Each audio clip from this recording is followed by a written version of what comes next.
Ciao ragazzi, de retour. Je vais vous présenter une petite recette, un truc et astuce. Je vous en avais parlé cette fin de semaine. Ce truc et astuce s'appelle la pasta di San Giuseppe. Saint-Joseph, elle vient du centre de l'Italie, de la région du Molise, tout particulièrement. Alors peut-être qu'elle se fait dans d'autres régions d'Italie. En tout cas, c'est une petite astuce qui vous permettra d'assaisonner vos pâtes et pas mal de vos recettes. Quelque chose que vous gardez dans un bocal hermétique, un truc merveilleux à utiliser. On va regarder les ingrédients tout de suite, vous en avez l'habitude. Alors on regarde de quoi ça se compose. Alors regardez, je suis passé ce matin d'abord pour aller chercher du pain. Vous savez que les boulangers vous présentent un peu de pain de la veille. J'ai acheté un petit peu de pain de la veille. Regardez, on l'a découpé, il y a la mie de pain, on va se servir de la mie de pain.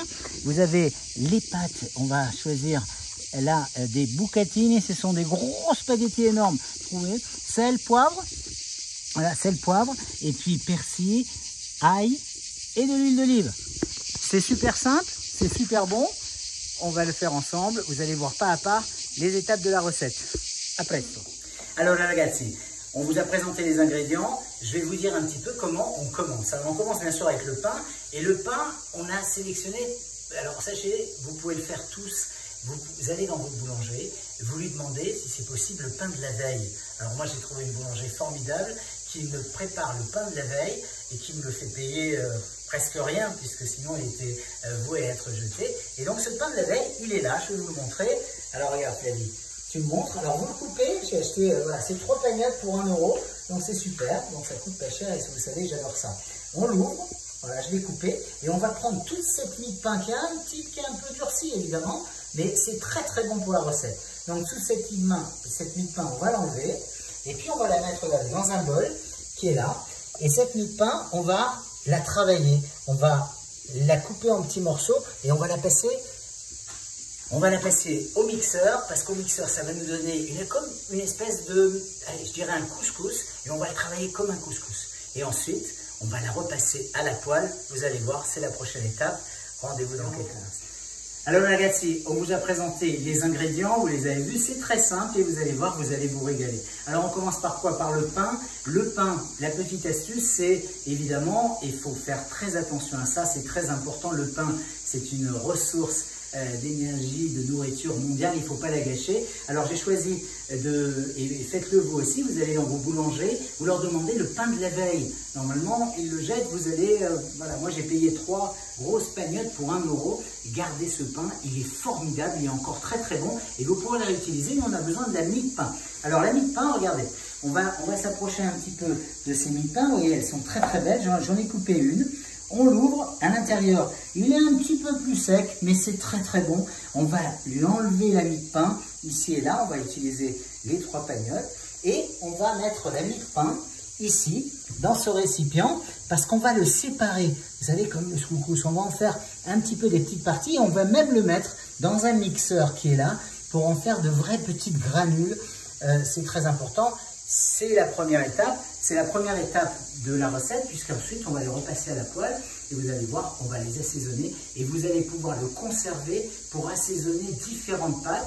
Mais on va en faire une, c'est la recette traditionnelle, c'est la pasta di San Giuseppe, elle vient du centre de l'Italie, je vous l'ai dit, vous allez le voir et on le verra dans quelques instants. Alors on va partir bien sûr à mixer cette mie de pain. Alors on la extrait de ces miches et puis on les met, voilà, alors vous les mettez à l'intérieur, vous voyez même en gros morceaux, c'est pas très grave, mais vous les coupez un petit peu là parce qu'elles vont passer directement dans le mixeur. Alors dans le mixeur, on en a déjà mis, ça c'est la dernière partie, voilà, on les met à l'intérieur, voilà, parfait, parfait, et on va les mixer. On va les mixer pour donner une espèce de poudre, pas trop fine, mais on va la travailler un peu comme un couscous, on va bien la travailler à la main pour que ça donne une espèce de semoule de pain qu'on va ensuite passer à la poêle.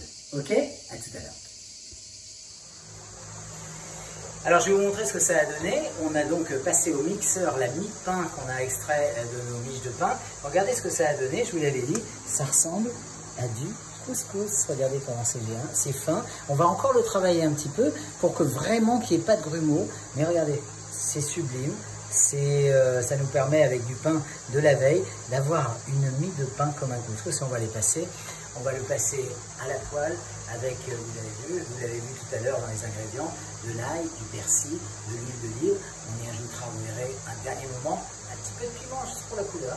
Vous allez voir, c'est super agréable. À tout de suite.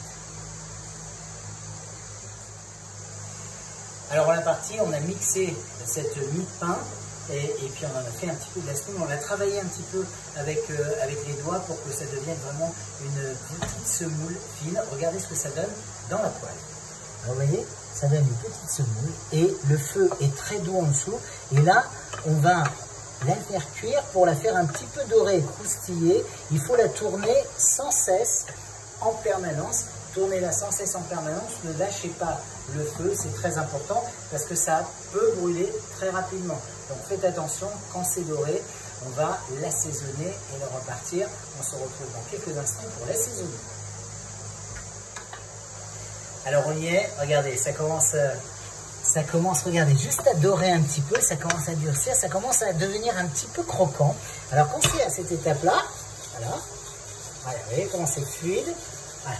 Après, on va en faire encore. Hein, regardez, mais ça, on y verse une première partie des ingrédients. Qu'est-ce qu'on a mixé? On a mixé le persil, l'ail, l'huile d'olive. Juste persil, ail, huile d'olive. On le met voilà, à l'intérieur. Et on y va. Regardez. Hop. On le retravaille pour que ça imprègne l'ensemble de ce pain qui commence à croustiller. Adoré, ça va être génial, vous allez vous régaler, mais attention, surveillez bien le feu pour pas que ça brûle, et c'est délicieusement parfumé, on va le réutiliser partout. Allez, suite au prochain épisode, là, dans quelques instants, on est à vous. Alors on y est, je vous ai montré un petit peu comment on a préparé, je vais vous montrer un petit peu ce que ça donne dans la poêle, regardez. La mie de pain est croustillante, vous ne le sentez pas? Elle est un petit peu verte parce que rappelez-vous, il y a de l'huile d'olive, il y a du persil, il y a de l'ail, il y a du poivre, il y a du sel. Regardez, ça donne une petite poudre.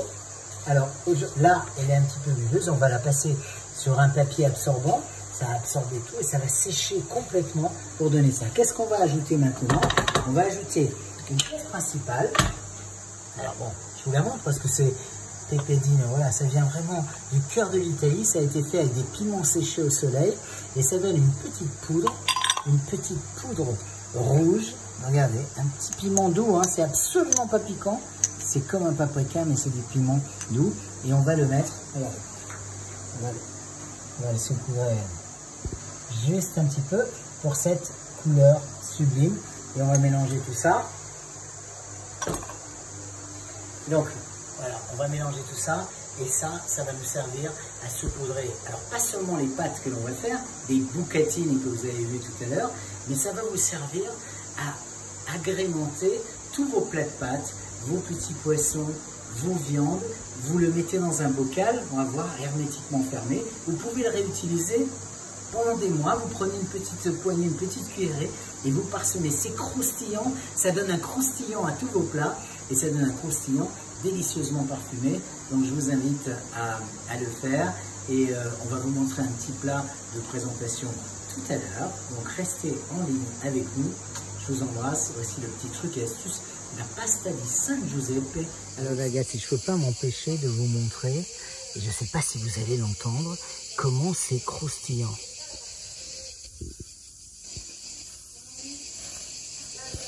Voilà, c'est ça. C'est tout croustillant, c'est excellentissime quand vous allez le parsemer sur vos pâtes, sur vos poissons, sur vos viandes. Je vous adore, à très vite. Voici la pasta di San Giuseppe. À tout de suite pour la présentation. Alors ragazzi, voilà ce que ça donne. Regardez et surtout imaginez, parce que je n'ai pas les mots pour vous dire, ce petit croustillant.